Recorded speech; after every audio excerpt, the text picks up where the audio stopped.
آنکھوں سے جس نے دیکھا ہے تربت رسول کی، آنکھوں سے جس نے دیکھا ہے تربت رسول کی، آنکھوں سے جس نے دیکھا ہے تربت رسول کی،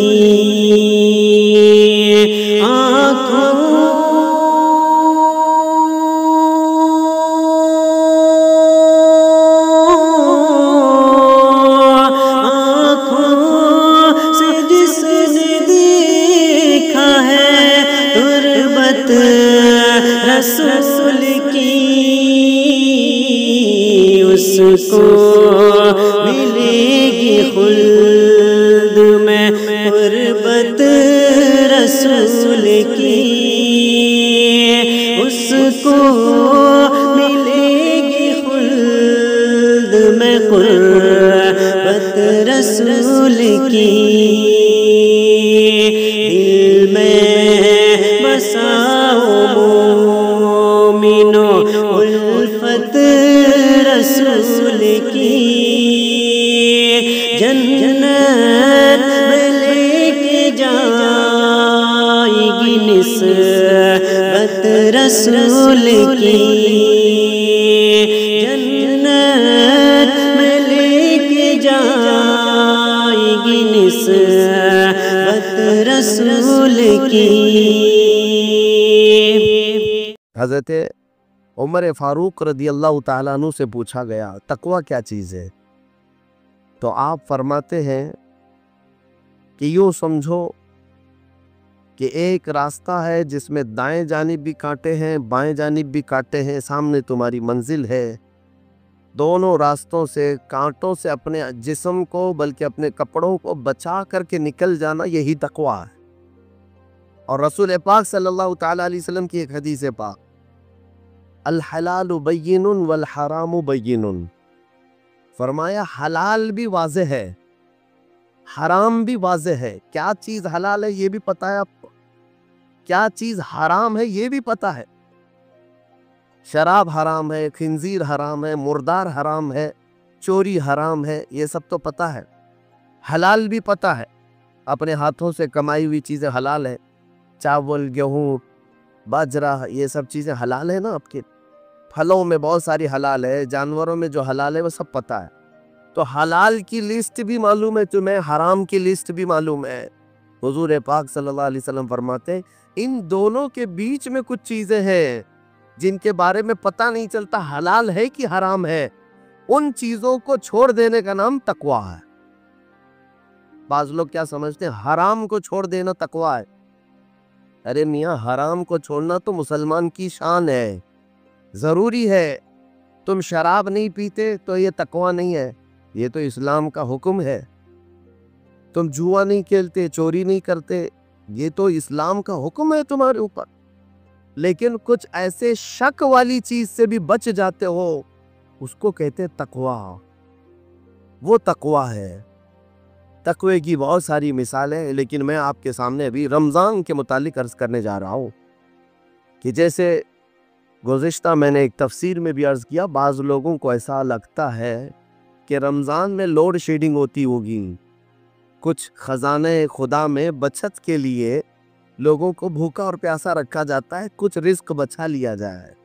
نادانو، اللہ رب العزت جو پوری کائنات کا رزاق حقیقی ہے، اسے کسی چیز کی کمی نہیں ہے۔ یہ روزے جو فرض کیے گئے خزانے میں بچت کے لیے نہیں، بلکہ ہمارے جسموں کی اور ہماری روحوں کی اصلاح کے لیے، ہماری روحوں کی اصلاح اور جسموں کی اصلاح کے لیے ہمیں تقویٰ ملے۔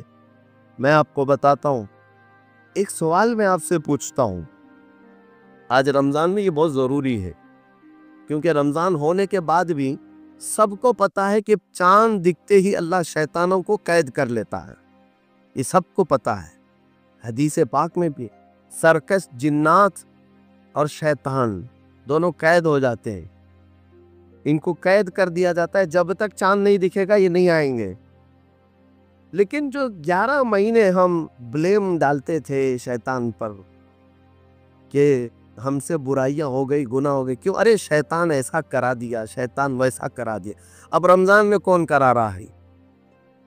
شیطان تو ہے نہیں، پھر فجر میں سوتا کیوں ہے؟ بغیر نماز پڑھے ٹانگ پھیلائے ویسی نماز قضا کرے، کون سا شیطان تمہیں سلایا؟ ابھی تو شیطان ہے نہیں۔ ابھی بھی بہت سارے لوگ چوری کا کھانا نہیں چھوڑتے، بہت سارے لوگ جھوٹ، دغا، غیبت یہ رمضان میں بھی نہیں چھوڑتے ہیں۔ تو یہ ان کو کون سا شیطان کروا رہا ہے؟ کون سا شیطان یہ برائیاں کرواتا ہے؟ اس کے جواب کے لیے ایک چیز سمجھنا ضروری ہے۔ یہ بات تو مشہور ہے کہ ساری برائیاں شیطان کرواتا ہے، ابلیس کرواتا ہے نا؟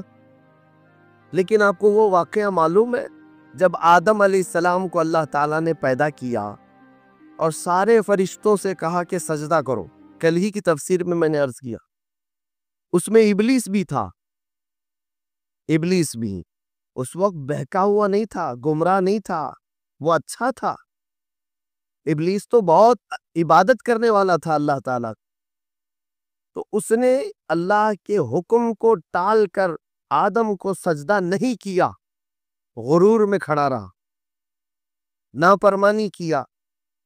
تو اب میں یہ سوال کرتا ہوں کہ ہر ایک کو گمراہ کرنے والا شیطان ہے، تو شیطان کو کس نے گمراہ کیا تھا؟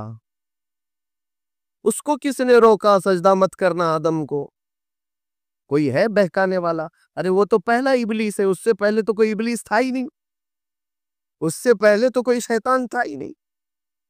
شیطان کو کس نے روکا کہ تو بڑا ہے، تو بلند ذات والا ہے، آدم مٹی سے بنا ہے؟ یہ خیال کس نے ڈالا؟ کون سا شیطان تھا اس سے پہلے؟ یہی بات سمجھنے کی ہے۔ محدثین نے مفسرین نے فرمایا ابلیس کو جس چیز نے سجدہ کرنے سے روکا وہ نفس امارہ ہے، وہ نفس ہے جو آج بھی تمہارے ساتھ ہے۔ ہاں شیطان تو قید ہو جاتا ہے رمضان کے شروع ہوتے ہی، لیکن نفس تو ساتھ میں رہتا ہے۔ اب پتہ چلا کہ رمضان میں جو کچھ بھی غلطیاں یا کوتاہیاں یا گناہ کچھ لوگوں سے سرزد ہوتے ہیں تو یہ نفس کے پجاری ہیں، نفس ان کے ساتھ ہے۔ حضرت امام علی رضی اللہ تعالی عنہ فرماتی ہیں، دنیا میں خوبصورت دل تلاش کرو، چہرے نہیں، کیونکہ خوبصورت چہرے تو بہت ہیں لیکن خوبصورت دل بہت کم ہے۔ حضرت امام علی رضی اللہ تعالی عنہ فرماتی ہیں، زندگی کی اصل خوبصورتی یہ نہیں کہ تم کتنے خوش ہو، بلکہ زندگی کی اصل خوبصورتی تو یہ 10 گنہگار عورتیں۔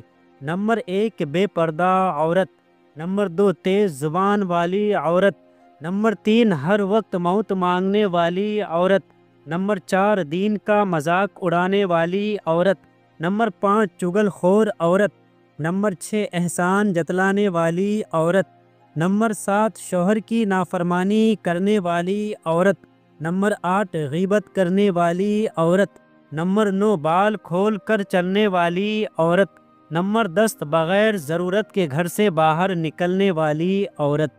دوستو، انسان دنیا میں 3 چیزوں کے لیے محنت کرتا ہے: میرا نام اچھا ہو، میرا لباس اچھا ہو، میرا مکان خوبصورت ہو۔ لیکن انسان کے مرتے ہی اللہ تعالیٰ ان کی یہی 3 چیزیں پہلے بدلتا ہے: نام مرحوم، لباس کفن، مکان قبر۔ اے غافل انسان، قبر کی تیاری کر، چھوڑ کے زندگی کا یہ میلہ، تو جائے گا یہاں سے اکیلا۔ خوبصورت حسین یہ بدن ہے، اس کو بے جان سونا پڑے گا۔ 7 تباہ کر دینے والے گناہوں میں سے ایک سود ہے۔ نبی پاک صلی اللہ تعالی وسلم نے ارشاد فرمایا، 7 گناہوں سے جو تباہ کر دینے والے ہیں بچتے رہو۔ ایک صحابی رسول نے نبی اکرم صلی اللہ تعالی وسلم سے پوچھا، یا رسول اللہ صلی اللہ تعالی وسلم، وہ کون سے گناہ ہے؟ تو آپ نبی پاک صلی اللہ تعالی وسلم نے ارشاد فرمایا، نمبر 1 اللہ پاک کے ساتھ کسی کو شریک ٹھہرانا، نمبر 2 جادو کرنا، نمبر 3 کسی کی ناحق جان لے لینا کہ جسے اللہ تعالیٰ نے حرام قرار دیا ہے، نمبر 4 سود کھانا، نمبر 5 یتیم کا مال کھانا، نمبر 6 لڑائی میں سے بھاگ جانا، نمبر 7 پاک دامن بھولی بھالی ایمان والی عورتوں پر تہمت لگانا۔